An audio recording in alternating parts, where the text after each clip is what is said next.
자, 이제부터는 이제 자료의 21장 1번 자료로 들어갑니다. 21장 1절부터 11절 같이 읽습니다. 그들이 예루살렘에 가까이 가서 감람산 벳바게에 이르렀을 때에 예수께서 두 지휘자를 보내시며 이르시되 너희는 맞은편 마을로 가라. 그리하면 곧 매인 나귀와 나귀 새끼가 함께 있는 것을 보리니 풀어 내게로 끌고 오라. 만일 누가 무슨 말을 하거든 주가 쓰시겠다 하라. 그리하면 즉시 보내리라 하시니 이는 선지자를 통하여 하신 말씀을 이루려 하시니라.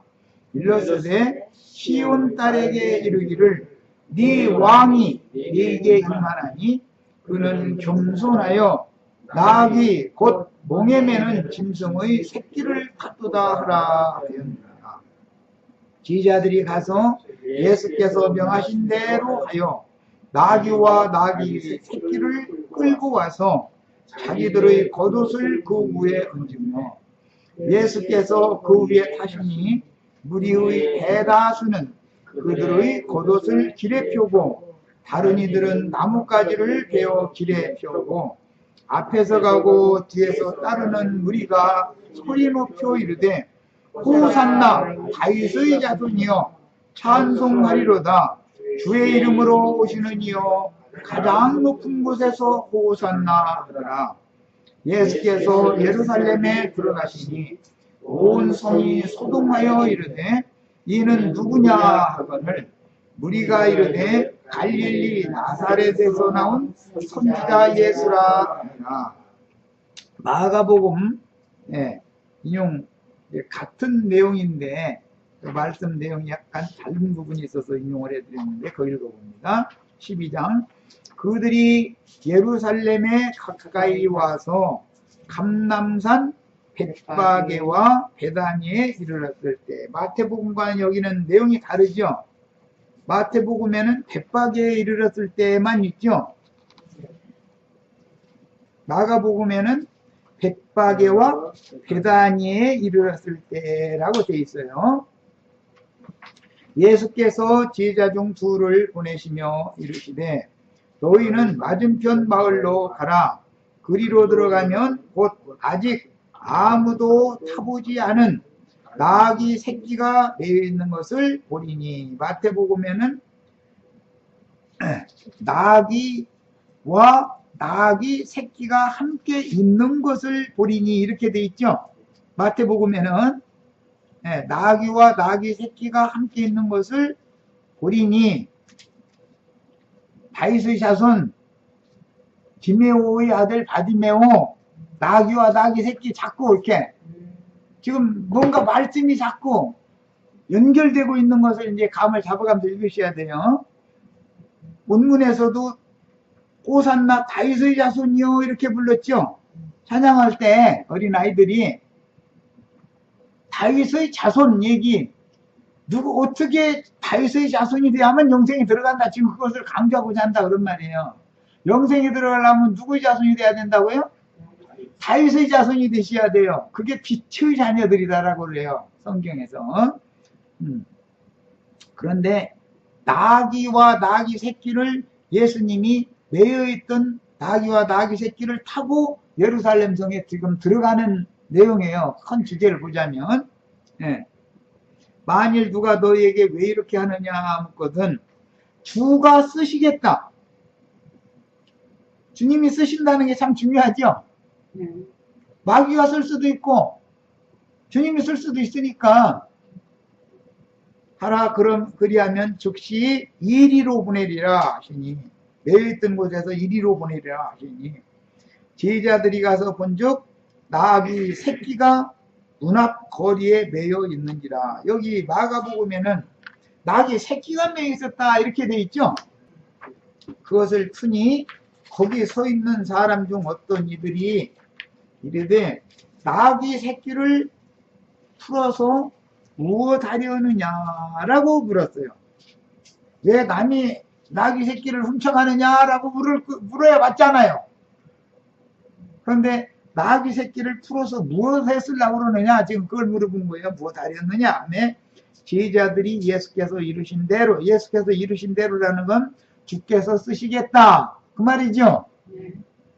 이루신 대로 말한데 허락을 했다는 거예요. 이런 목사님만 있으면 할렐루야지. 어떤 예배당 예를 들어서 우리 김상구 형제님이 가셔서 주님이 오셨는데 주님이 쓰시려고 그런다고 당신들 데리고 있는 신자들 좀 보내래. 그러면 예 하고 보내주겠어요? 안 보내주겠어요? 이게 가능하지 않은 얘기죠. 그런데 여기서는 이런 말씀이 나온 거예요. 지금 주님이 쓰시겠다 하니까 나귀를 그냥 아무 이게 잘 것도 없이 그냥 줘서 보낸 거예요. 자, 이제 그들이 예루살렘에 가까이 가서 감람산 벳박에 이르렀을 때 예수께서 두 제자를 보내셨다 그랬는데, 두 제자를 맞은편 마을로 보내셔가지고 매여 있는 나귀와 나귀 새끼를 풀어오라고 보낸 것이죠. 갈릴리와 베레아 지경에서 전도 사역을 마치신 예수님은 유대인들의 3대 절기 중 하나인 첫 절기 유월절 절기를 실현하기 위하여 율법을 완전히 하러 지금 이제 오신 거예요. 예수님이 유월절 절기에 쌤족의 문화예요. 그것이 우리나라 사람도 그런 걸 많이 하기 때문에 대충 지금 내가 하는 말 그런 거 보셨죠?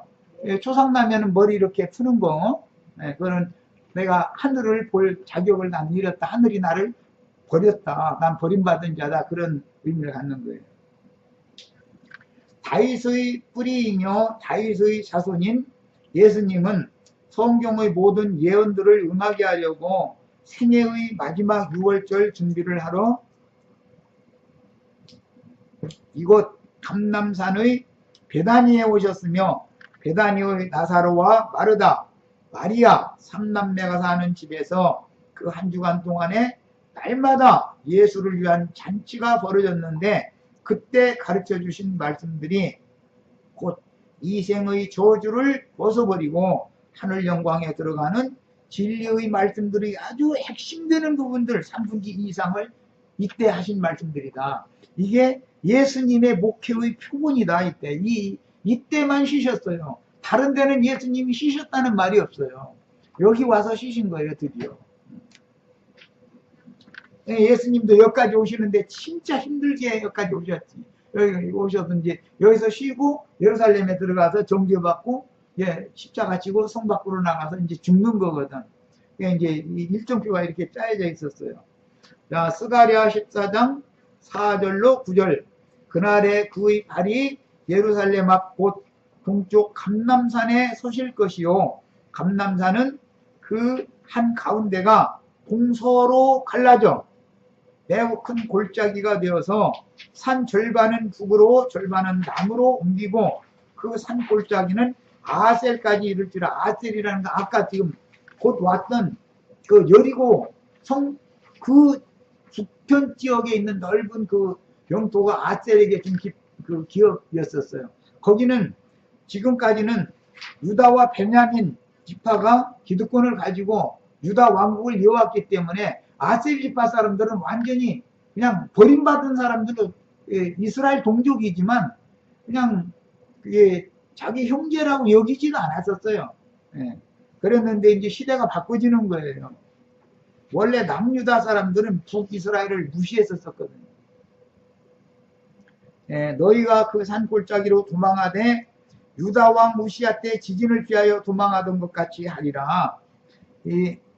그 산 골짜기 예수님이 오셔서 감람산을 딱 쪼개가지고 골짜기를 만들어 놨다라는 것은 아까 내가 이제 그 말씀 읽을 때 하나님과 사람 사이, 사람의 영과 혼 사이에 큰 구렁이 있게 마련이에요. 그런데 이 혼적인 사람들은 그 구렁으로 도망을 가야만 이제 사실은 보존을 받는다. 이제 문자대로 표현을 하자면 그런 뜻인데, 이것은 예수 그리스도께로 이제 세상 나라와 주님 나라에는 이런 큰 구렁이 껴있게 마련이기 때문에 일부러 그 구름을 통해서 도망갈 길을 만들어 놓은 걸 이제 여기 상징이에요. 이것은 나중에 십자가에서 죽으셨을 때는 둘째 휘장이 위로부터 아래로 찢어졌다 그랬는데 그것에 대한 상징이 되는 거예요. 지금 이게 산이 이렇게 쫙 쪼개진 걸로 상징을 해놨어요. 이것은 유대교 체제 저쪽, 예수님 교회 체제는 이쪽. 그래서 양편으로 딱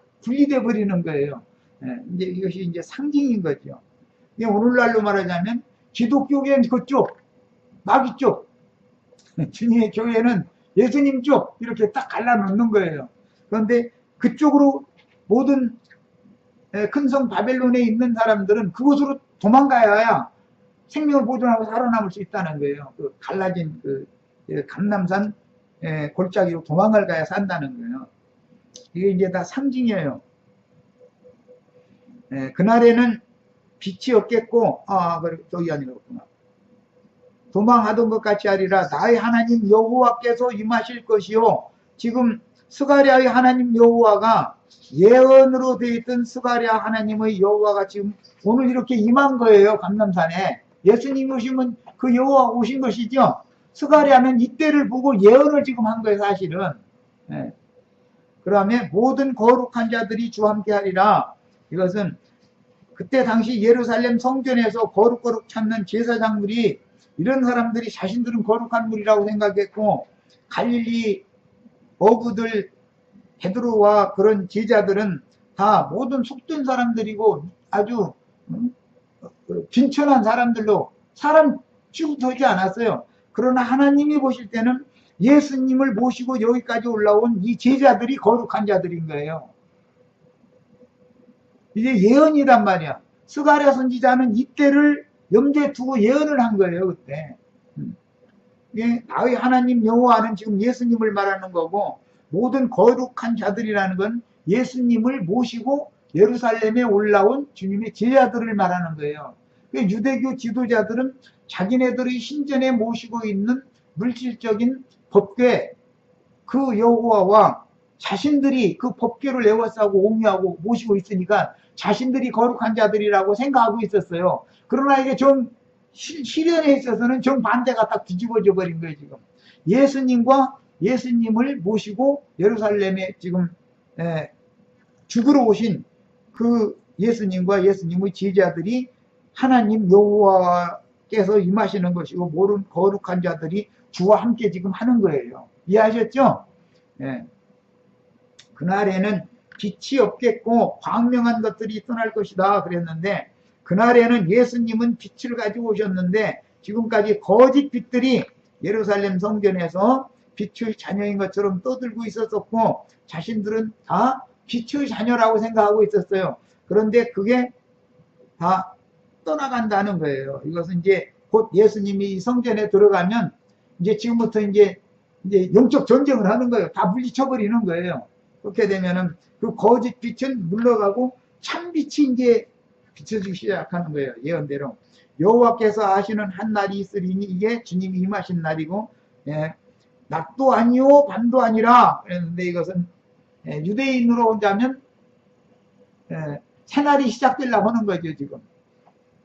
그들은 낮이라고 생각해요. 유대교인들은 자신들이 빛의 자녀라고 생각했으니까 자신들이 성전 안에 있는 동안은 밝은 가운데 있다 생각했지만 주님이 오실 때는 그게 사실은 이제 빛과 어둠이 지금 교차되는 시기에 예수님 오신 거다 그런 말이에요.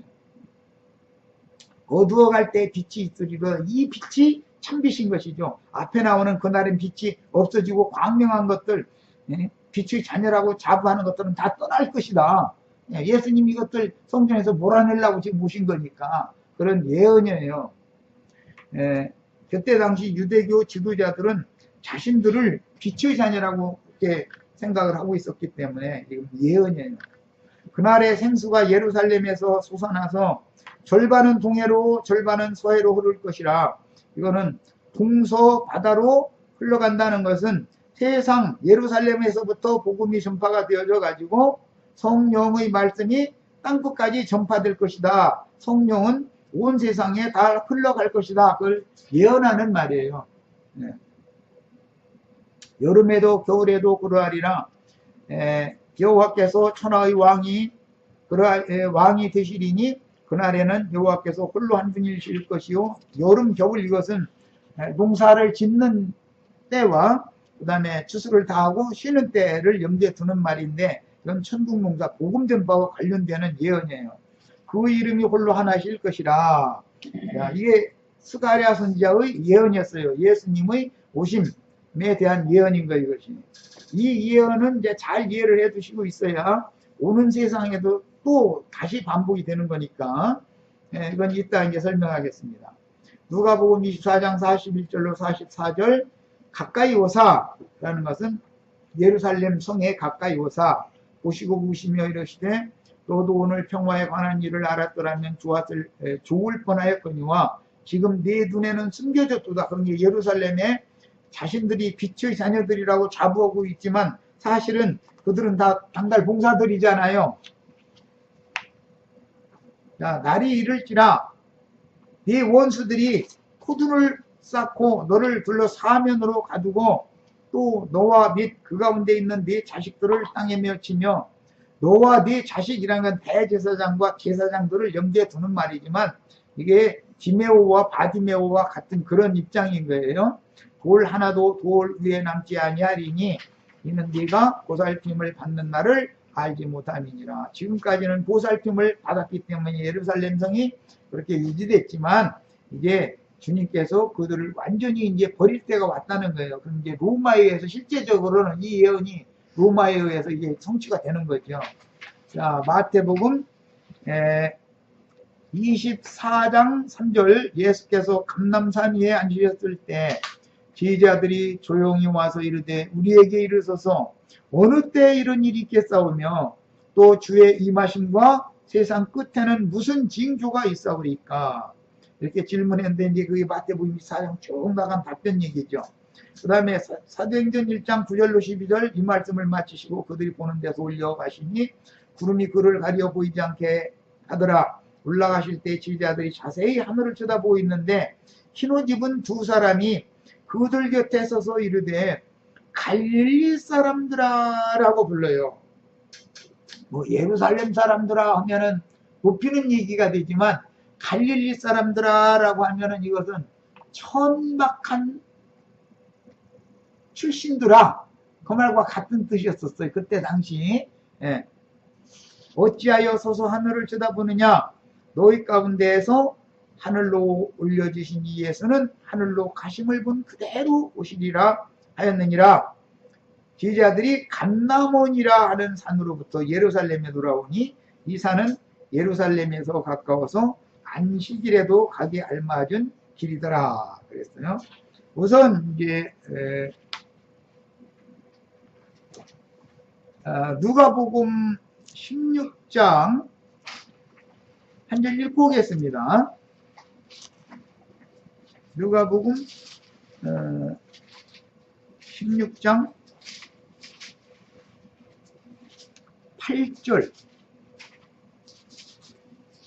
8절 봅니다.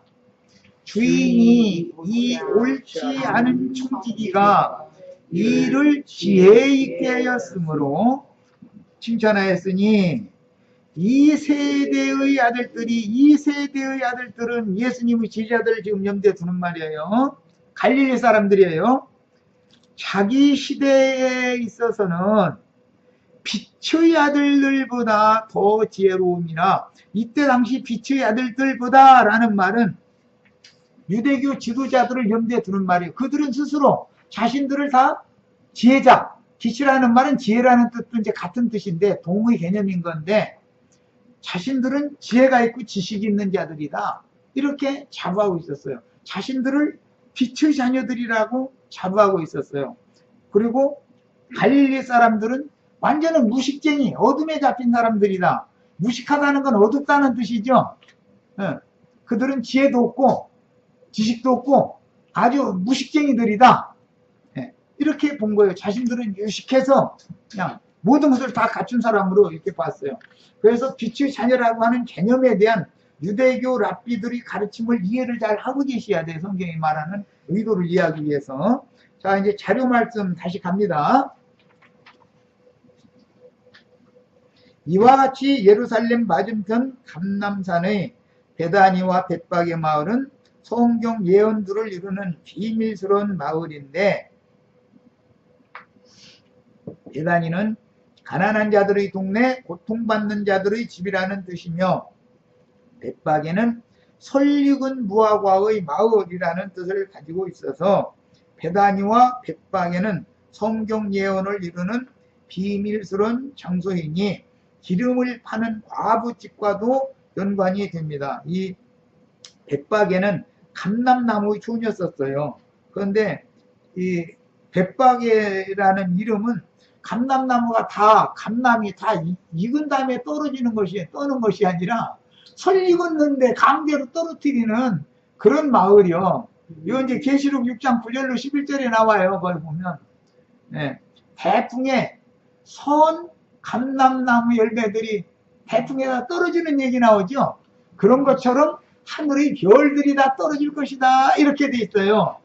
우리 형제 자매님들이 하늘의 별들이 되셔야 되겠어요. 그러면 설익은 그 무화과? 네. 설익은 무화과가 떨어지면 어떻게 되겠어요? 죽어. 그렇다는 뜻이죠. 살 날이 아직 많이 남았는데 중간에 그냥 주님께서 그냥 다 떨어버렸다 그 말이에요. 그러니까 그런 것도 우리는 염두에 두고 신앙생활을 해야 된다. 그래도 주님께서 데려가시면 되는 거예요. 꼭 다 익어가지고서 뭐 따먹게 만들어야만 되는 건 아니에요.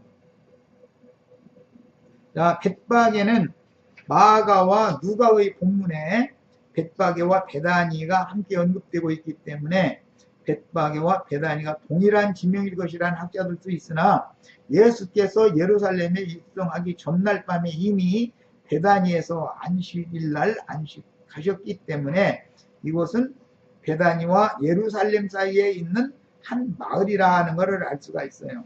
짐작되고 뭐 벳박에가 베다니다 이렇게 어거지서면 안 되죠.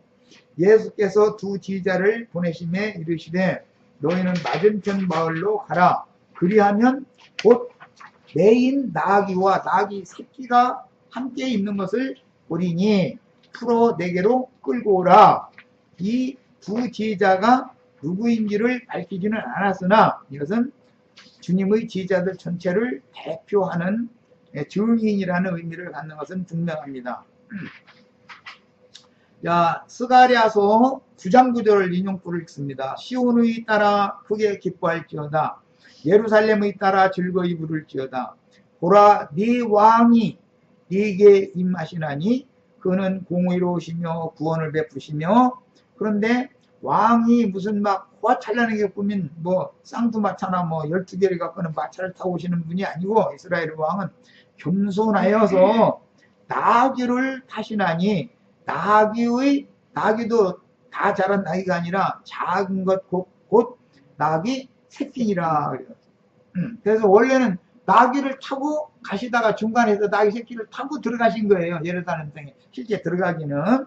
그러니까 이제 반드시 앞선 아버지, 어머니가 있을 거예요. 어미 나귀가 있을 것이고 나귀 새끼가 그래서 두 마리가 동시에 지금 쓰임받는 얘기잖아요. 아빠서는 아버지 그 아들 얘기했는데 여기서는 뭐 새끼 나귀 얘기할 때 그 아버지와 새끼인지 어머니와 새끼인지는 안 했지만 대부분도 통산적으로 볼 때 어미 나귀, 새끼 나귀 이렇게 이제 구별을 하는 것은 이제 통산적인 구별인 거죠. 그러니까 벳박에는 예루살렘에서 보자면 감람산 너머에 위치해 있고 벳박의 맞은편 마을에 대해서는 자세한 기록이 없지만 벳박이라는 마을은 무화과가 많았을 것이고 두 동네가 마주 대하여 보는 형국으로 동네가 무화과 과원을 가운데 두고 나누어져 마주보고 있었던 그런 마을일 것이다. 옛날 시골 동네는 그런 마을이 참 많죠. 그건 들판 저쪽에 어떤 마을이 또 있고 이렇게 마주보는 마을은 상당히 많죠. 곧 메인 나귀와 나귀 새끼가 함께 있는 것을 보리니 풀어 내게로 끌고 오라. 새끼가 딸린 암나귀가, 여기 이제 나는 암나귀라고 했는데 이건 통상적인 개념을 한 거고, 무슨 낙인지는 알 수 없죠. 뭐 무슨 낙이라고 하지 않았으니까. 그러나 통상적으로 여기서 이제 암낙일 가능이 많은 걸로 보는 거예요. 예, 준비되어 있는 본문은 70인역을 참조한 번역인데, 스가랴서 9장 9절에 낙이 곧 몽에 매는 짐승의 새끼라고 기록이 되어 있고, 마가와 누가는 아직 아무 사람도 타보지 않은 낙이 새끼라고 기록하여 한 마리의 낙이만을 언급하고 있는데, 마태는 낙이와 낙이 새끼 낙이를 언급하고 있어서 말하고자 하는 의도를 지금 감추어 놓고 있다. 자, 출애굽기 13장 13절 자신이 성경을 찾아서 읽습니다.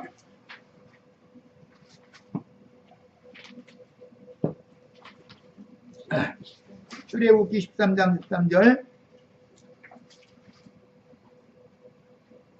자, 찾으셨죠?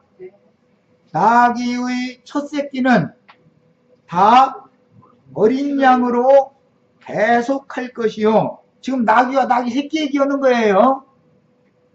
13장 13절. 출애굽기 13장 13절. 자, 나귀의 첫 새끼는 다 어린 양으로 대속을 해야 된다. 의무적이에요, 이거는.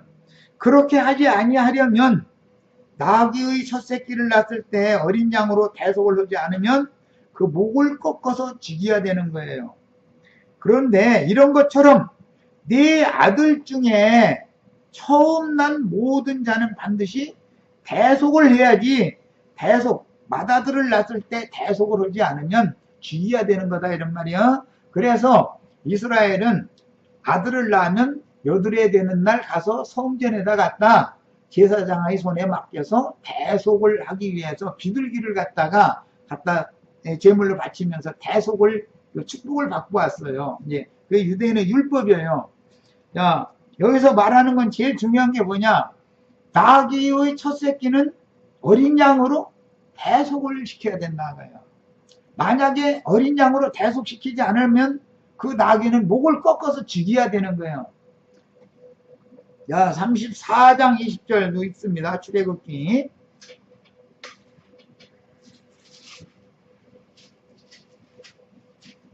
예수님이 나귀와 나귀 새끼 끌고 오라고 한 이유를 지금부터 설명해 나가려고 이 출애굽기 있는 거예요. 이게 유대인의 율법을 알아야 돼.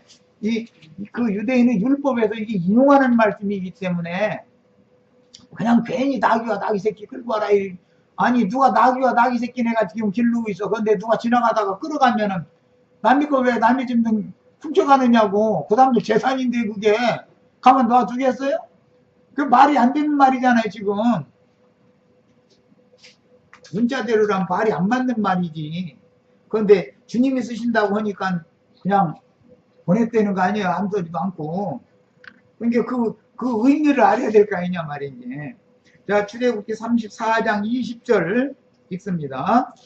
나귀의 첫 새끼는 어린 양으로 대속할 것이요. 그렇게 하지 아니하려면은 그 목을 꺾을 것이며, 네 아들 중 나귀를 그렇게 하는 것처럼 네 아들 중 장자는 다 대속할지며, 그리고 나서 빈손으로 내 얼굴을 보지 말지니라 그랬어요. 그래가지고 이제 예배당에는 여호 앞에 올 때는 빈손으로 내 앞에 오지 말아라, 요 구절만 딱 거기만 해가지고 11조 헌금 내라 그러죠. 아, 참 좋은 말이에요. 자, 나귀는 레위기 11장에 보면 정한 짐승이 아니고 부정한 짐승이에요. 나귀는 부정한 짐승이에요. 야, 예수님이 나귀를 탄다. 그 말은 나도간 형제의 혈육의 몸은 부정한 나귀지만 예수님이 지금 성령이 타고 오셨을 수 있죠. 이해되세요?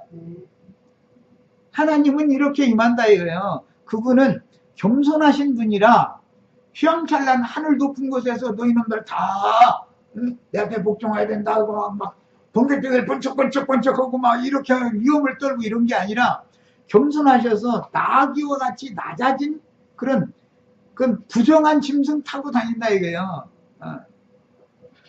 이것이 선지자들이 예언한 주님의 임하심이다. 그런 말이에요. 그래서 예수님이 무죄한 분이지만 죄 있는 육신의 모양을 입고 오셔가지고 속에는 하나님 말씀이 살아계시죠. 예수라는 육체를 말씀이신 하나님이 지금 타고 다니시는 거 아니에요. 여기까지 갈릴리 바다 주변 두루 다니실 때도 참 하나님이 그 지구하신 분이지만 부정한 나귀와 같은 모습으로 자신을 겸손하게 낮추신 그분을 타고 지금까지 다니신 거예요. 상징이요.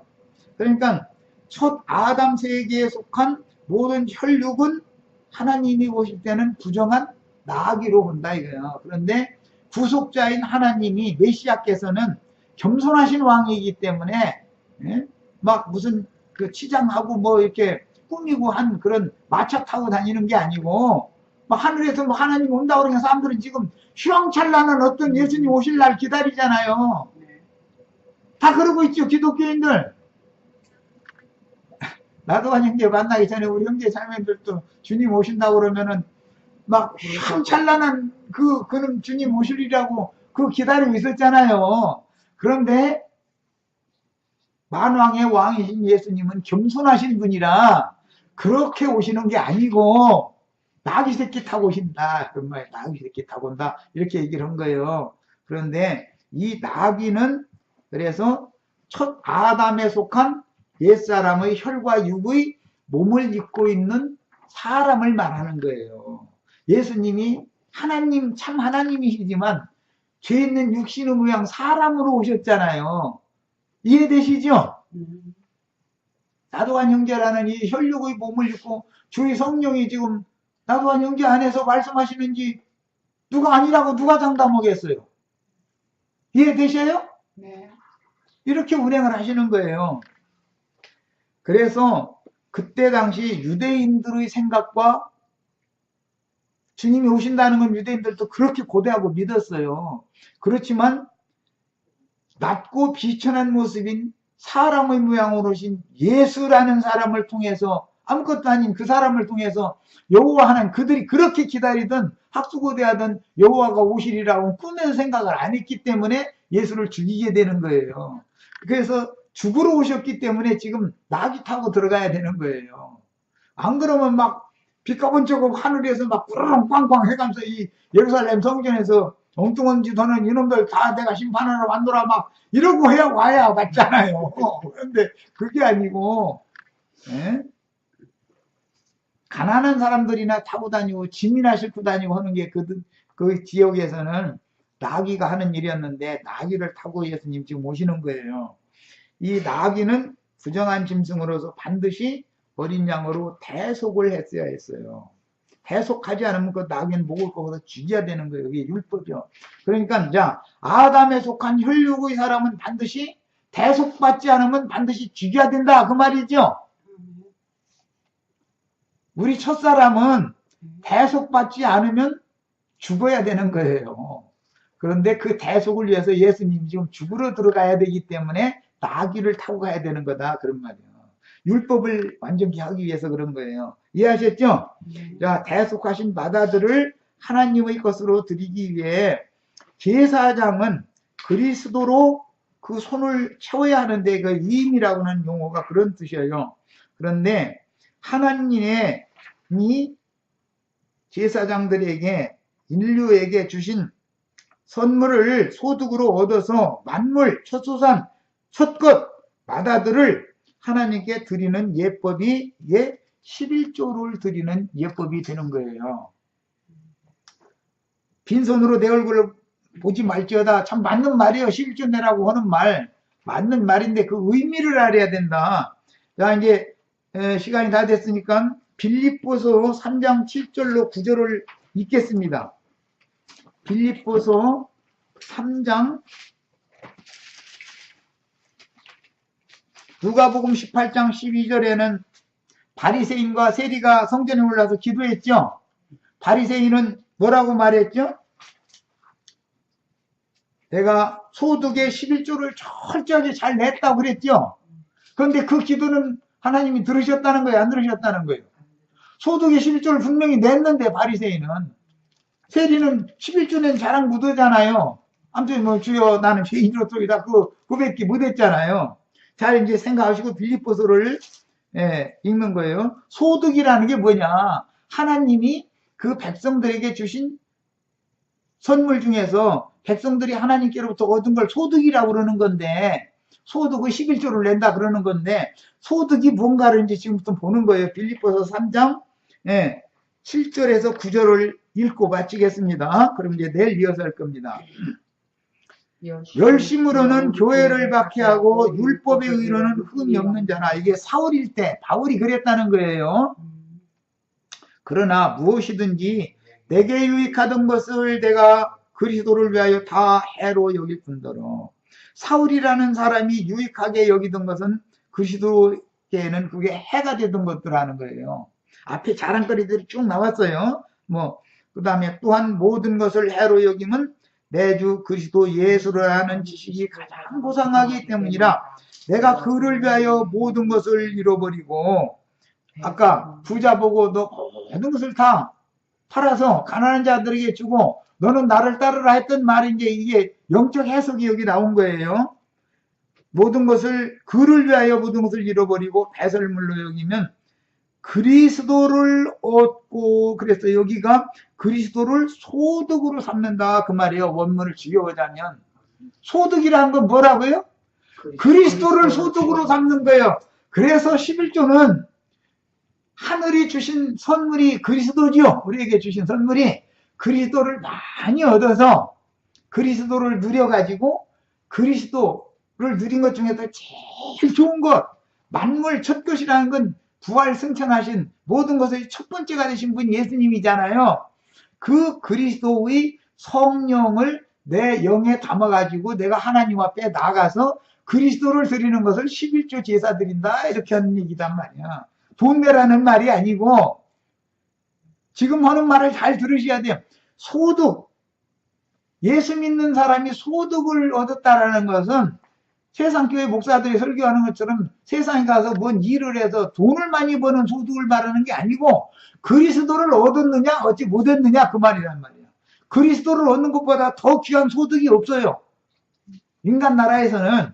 그래서 어린 양으로 대속받은 나귀 새끼의 임자는 반드시 빈손으로 하나님 앞에 나가면 안 되는데, 뭘 가져가야 되냐면 하늘이 주신 소득 중에서 맏아들 첫것 만물을 갖다 도로 바치는 거예요. 그런데 그 맏아들 첫것 만물의 실제 나귀를 대속하는, 세상 죄를 지고 가는 하나님의 어린 양이 예수님이다 이거예요. 지금 출애굽기 13장 13절 아까 그 읽었죠?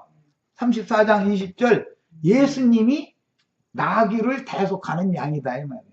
그러니까 예수님이 그 나귀 타고, 나귀 새끼 타고 들어가는 거예요. 나귀 새끼는 목을 꺾어야, 대속하더니 목을 꺾어라. 여기에서 그 율법을 이루러 이렇게 하신 거예요. 자, 여기까지 해서 마칩니다.